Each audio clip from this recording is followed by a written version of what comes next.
welcome back everyone to a very wet and windy Mallory Park, where I'm here to do my ACU license, which is a race license in the UK, and I'm just protecting my mic because there's a lot of wind, so I'm going to go in the garage and protect myself from the wind.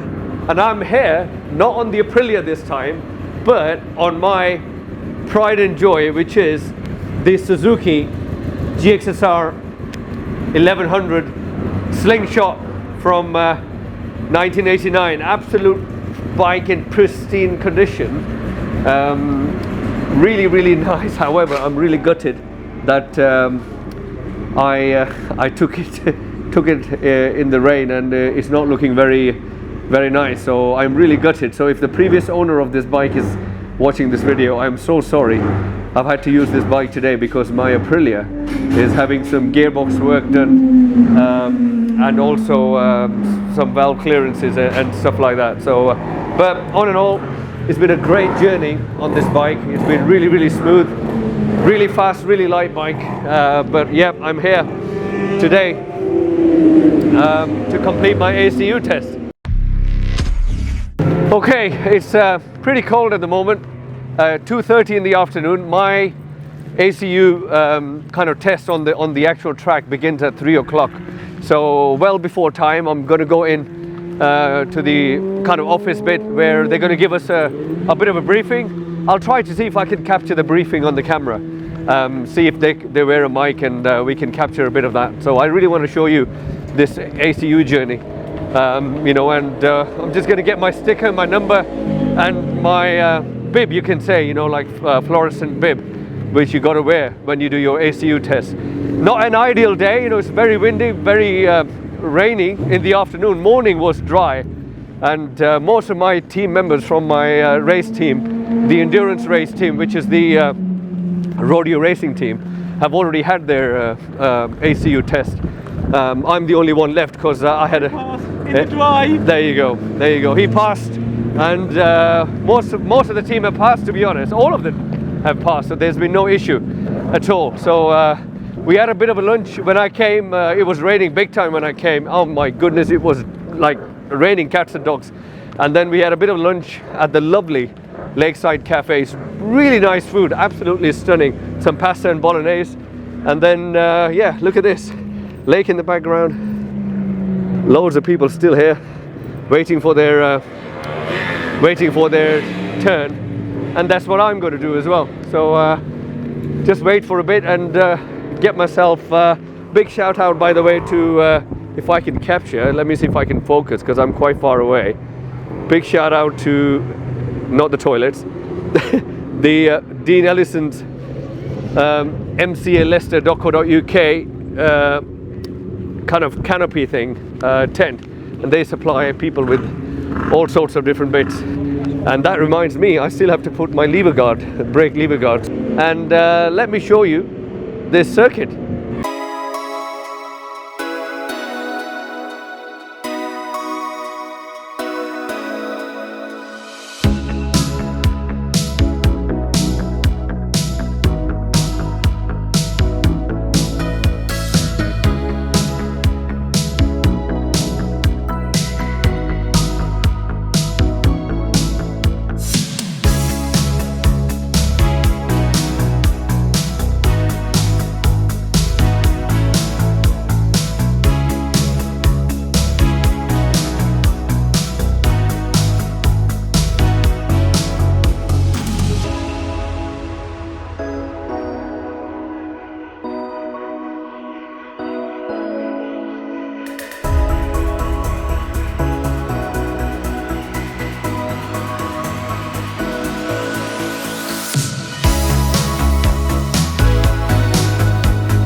So just picked up the number. Oh, So number 6. Come past number 1 or number 4, we know something's going on. All right, just this is the briefing room. Actually, I've never been in this room. I'll show you a bit of a clip of this room properly maybe later on, but I thought I'll just quickly show you. I've got my number, which is number 4. I think I'm on the front grid or something, and stuff, and got my bib, which is a bit wet at the moment, but what can you do? And yeah, time to head back, and I'll need to be here in 15 minutes, but like I mentioned earlier, I need to put my brake lever guard. Even though I'm on my road bike, 2 of the compulsory things today were to put a brake lever guard and also back protector minimum, and then we take it from there. So yeah, let's get the brake lever guard sorted, and then we'll be off to the briefing. Okay guys, just come out of the briefing. It's quite windy at the moment, but the good thing is the sun's out and it's quite dry. So what I'm going to do is I'm not going to show you the whole of the briefing. I'm just going to show you bits and bobs from it, some main pointers, and then I'll explain everything to you later.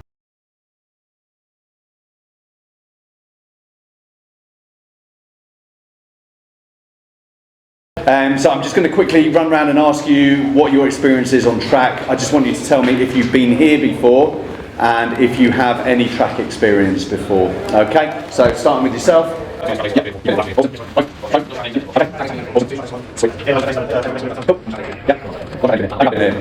5 years of practice, been here many times. I've watched your videos; they're really good. I use them for tips, you know, for when for your lines and stuff. No, really? No. I knew that was coming. Okay, so the format for this afternoon is going to be we'll get 2 on-track sessions, and then we'll do 3 practice starts. Okay, it's only really 2 practice starts. One of them's a warm-up. Okay, at the beginning. So for the first session out on track, you're going to be following me, and for the blues, you're going to be following Pete, and then one by one we'll wave you past. Okay, so we'll just call you past, and you'll sit in front of us. We'll watch you for a few corners. Just watch your progress and going around the corners. For the guys who haven't been here before, we're looking for you being able to make progress. It doesn't have to necessarily be the line of that corner. Okay, we just want to see that you can hold a line, that you're not just sitting riding around in the middle of the track, for example. Okay. Once I've waved the first person past and I'm happy, I'll wave the next person past. I want you to sit in front of me but not overtake the front person. So by the time we finished, you should be in the same order as we were sat in pit lane, but with all of you in front of me. If we reach the group in front of us, do not overtake that group. This is not an overtaking session on this one. Okay, so I just want you to simply sit behind them. You're then to obey all flags as they come. So if we get a checkered flag or a red flag or whatever it is, we want to see that you react to them correctly. So that will be the first session. Then we'll go out on the second session. The second session is slightly different because we can overtake. So once we've waved you past, after we've done the first half a lap to a lap or so, we'll wave you past. You can then carry on. Okay, you can overtake everybody as you come to them. People in your own group and also people in other groups. Okay, just be a bit mindful. Okay, it's a little bit greasy out there. What you don't want to do is take somebody else off as well as taking yourself off. Okay, you're going to ruin the day for both of you. So that's the second session. Again, you're going to obey all flags. Once you see the check flag or again a red flag, whatever, then come back in, straight down into the pit lane, line back up in your groups. Then we're going to go into practice starts. Okay. The funnest bit of the whole thing, because you can win. Yeah. Practice starts. It runs by you will do a green flag lap. So Nathan will be stood up in the box. He'll wave his green flag, and you will all go round and do an install lap, warm up lap, whatever you want to call it. So you're going to do one full lap and come back to your grid positions. Okay. Your grid positions are denoted by the number that is on your ticket. So whoever is number 1 is already a winner today. All right, and you get a trophy and everything.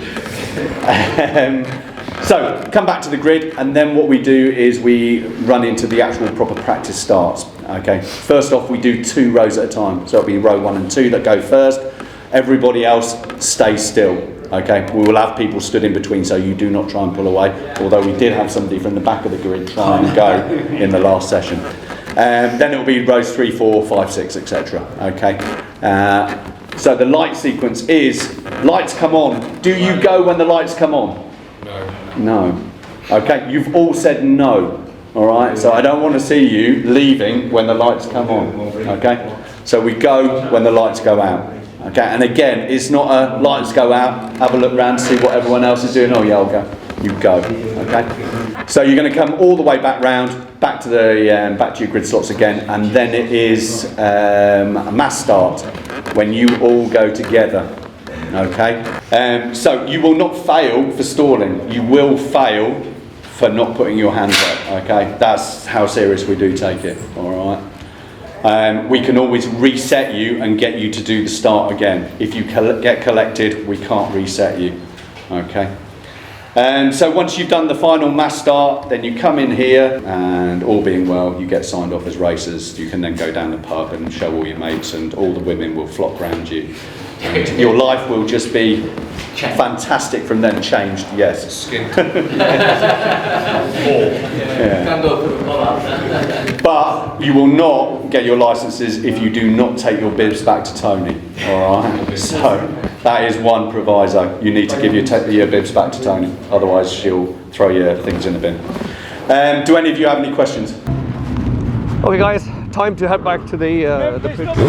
It's not the BMW.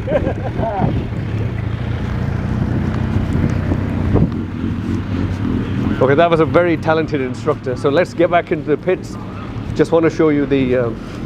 So all I've done really to the road bike is fitted a brake lever guard, which is just a quick job, and that's about it really. And I've got a bib here.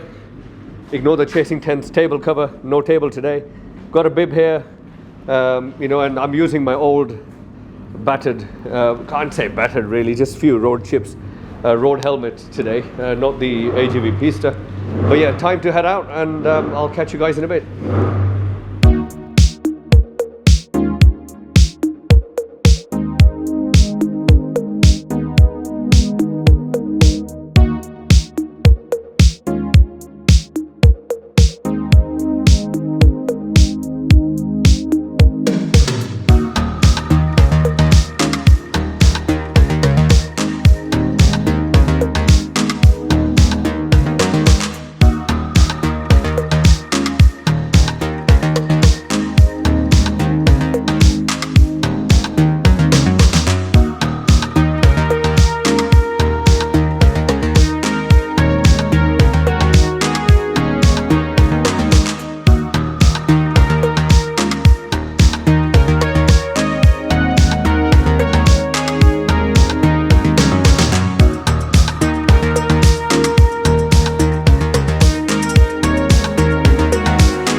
Okay guys, time for a bit of a breather, just to tell you how everything went in terms of the race start. So I think there were 3 race starts in total. On one I was from 4th to 2nd, and it was pretty good, and I'll show you the footage of that now.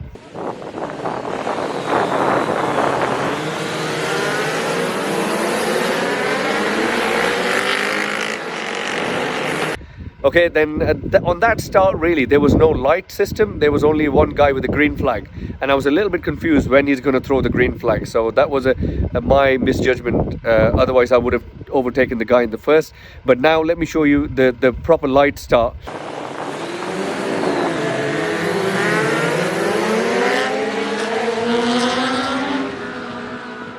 So as you saw there, from 4th to 1st, no issues whatsoever. My side of the circuit, because it was the inside of the circuit, the sun wasn't shining on it, so it was quite damp, and I was quite worried about this. And the other people were on the dry side, the people on my right, but still it was okay, it was fine. Let me show you the third start now, and we'll talk about that in a sec.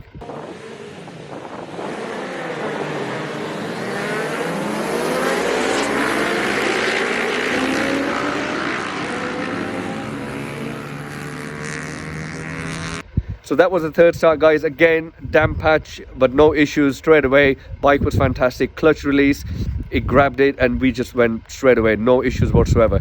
And then we just came in, and then that was the end of the day, really. It ended with those 3 starts, but we did some kind of laps behind the instructor. Then the instructor let us go, and we did I think probably about 6, 7, 8 laps, and I was quite surprised with the pace of other people. I think they were a bit too careful, over the top careful, even though some of them had intermediate or wet tires. I was the only one, I think, with a proper road bike with a number plate at the back as well. So some of the people were really overcautious, but that gave me an opportunity to overtake them. And then I just had some amazing 6, 7 laps where I was 20-30 seconds ahead of everyone, which was really nice. Not showing off, guys, not, you know me, I don't blow my own trumpet, but it was just nice to get some free air. First kind of track time of the year, and having a bit of free air was just fantastic. I just wish I could show you that onboard footage. Well, this is the close of the day, everyone. I'm recording with my phone, so I hope you can hear me. I'll try to speak a bit louder. The wind is so high, the mic on the proper camera wasn't working properly. I just forgot the fluffy thing which stops all the wind noise. Anyways, here's the old girl. And you know what? I am so proud of this. So proud. It's done me proud, honestly. You know, loads of people keep bikes like these in the garages, in the living rooms and stuff like that, and don't really make the most out of them. But honestly, you know, sometimes you just gotta, it was an emergency. My Aprilia was having some gearbox work done, so I had to bring this. And if you're thinking, if you watch my channel regularly and you're thinking what happened to the old Honda CBR 1000F, that unfortunately has a very crap battery. Throughout the winter, my fault, not charged it properly, the battery went completely kaput. And the same thing with the Triumph 900 Super 3 Daytona as well. On that as well, the battery went. I didn't trickle charge it. I went to America for about 2 weeks and just didn't trickle charge it at all, and the battery is just not coming back to life. So I had to use this. But what a day it was. One big regret I have is being ACU and kind of race license and stuff like that. I got a bit over the top worried, thinking, will they allow cameras, will they allow this, will they allow that? Oh, by the way, if you're wondering what happened to the lever guard, I've taken the lever guard off, because there was, probably never bring this bike back to the track unless it's a Suzuki Classic event or something like this. Anyways, yeah, so I really wish I put some onboard cameras, because not blowing my own trumpet, I was flying, and it was really good, you know, even though the conditions were damp. And you know, one thing I haven't mentioned earlier is the tires. I didn't realize, I only saw it at the track. The tires I've got on this bike are from 2013. So these Bridgestone Battleax, whatever they're called, Hypersport, Battleax are from 2013. I didn't have any issues with the noise, you know, at all. This Yoshimura full system is a really compliant system. I mean, I don't know, it says made in USA with an American flag, so it might be kind of like California safe, and so you know, safe and stuff like that. So all the people in America from California, you guys know how strict things are there, so probably that's why the exhaust is quite quiet. But once you actually wring its neck, it's actually fantastic. Second thing, the Nitron suspension shock at the back was sublime. I mean, even though conditions were mixed, there were so many wet patches, and a part of the track was just absolutely drenched and completely soaked. But you know, the grip was there and it was fantastic. Yes, once or two my gear shifts on the kind of my gear shifts weren't as smooth, so the rear slid a bit, you know, because these things don't come with slipper clutches and stuff like that. But you know what, I can't complain. The only complaint I have is with myself, that I did not put cameras on this bike. I thought cameras will not be allowed, being an ACU. They're not allowed on the helmet anyways in the UK, but I thought they might not be allowed. So I really wish I had some onboard footage, but I did have some kind of other camera footage, which I've showed you already, which my mate Gogo from our rodeo racing team was recording as well. So you know what, massive thank you to No Limits and ACU as well, and massive thank you to my team, Rodeo Racing, Jimmy, Jamie, Gogo. Ben had to go early, so this is my race team, and Most of them waited for me till the end because they had all finished their tests at 11 o'clock, but most of them waited for me until like 4 o'clock. They've just left now and supported me trackside, recorded some footage of me and stuff like that, which was amazing. All in all, it was a really good day. I can't complain. The pace was there straight away. First, you can say first semi-track day of the year and stuff, in the damp, all tires, all bike, no electronics. Really felt good, honestly, really felt good, and this has given me a bit of confidence as well. All in all, great day. Thank you guys for joining me in this, and really appreciate your support. And please do subscribe. I will show you the whole kind of journey with the racing season this year. In the end, I'd like to show you some footage of this amazing track, which is Mallory Park. If you're not aware of Mallory Park, if you're not from the UK, I've done 2 50-odd minute videos on Mallory Park. It's an amazing historic circuit. Do watch them. But until then, look after yourself, guys. Take care. Do watch this Mallory footage. God bless.